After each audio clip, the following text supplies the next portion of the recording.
আসন্ন জাতীয় সংসদ নির্বাচনের আগেই হাদি হত্যার বিচার প্রক্রিয়া সম্পন্ন করতে হবে।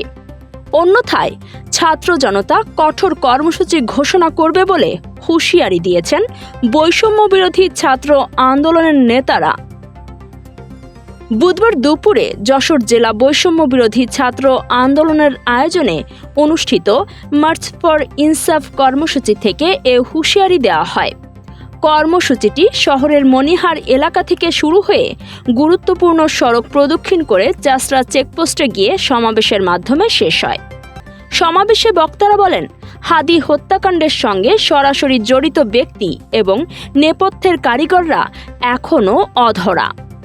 হত্যাকাণ্ডের দীর্ঘ সময় পার হয়ে গেলেও মূল অপরাধীদের আইনের আওতায় আনা হয়নি, যা অত্যন্ত দুঃখজনক ও হতাশাজনক বলে তারা মন্তব্য করেন। বক্তারা আরো বলেন, এখনো পর্যন্ত হাদি হত্যার বিচার হয় নাই। আমরা দেখতে পাচ্ছি এই বাংলাদেশে একদিনে অনেক কিছু হয়ে যাচ্ছে। তো এই বাংলাদেশে যারা বর্তমান রাজনীতি করবে, তারা যদি ভারতীয় প্রেসক্রিপশন নিয়ে তারা রাজনীতি করতে চায়, তাদের অবস্থানে বাংলাদেশে ইনশাআল্লাহ আমরা করতে দেবো না।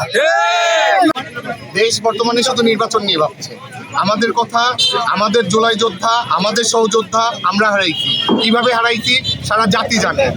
প্রত্যেকটা মানুষ চাই তার খুনের বিচার। এই নির্বাচনের আগে তার খুনের বিচার বা অপরাধীগুলোরে ওই ইন্ডিয়ার আগ্রাসনের ভিতর থেকে নিয়ে এসে তাদের বিচার করবে। এই ছোট্ট দাবিটা আমরা সারা বাংলাদেশ, সারা বিশ্বের মানুষের কাছে তুলে ধরতে চাই। সমাবেশ চলাকালে বিচার চাই, বিচার চাই, হাদি হত্যার বিচার চাই, এমন স্লোগানে উত্তপ্ত হয়ে ওঠে পুরো এলাকা।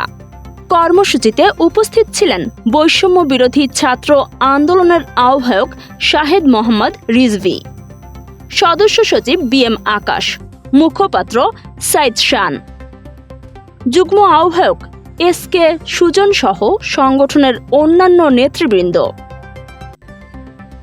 আসিফ হাসানের তথ্য ও ভিডিও চিত্রে কাজী সাইমা, রাত দিন নিউজ।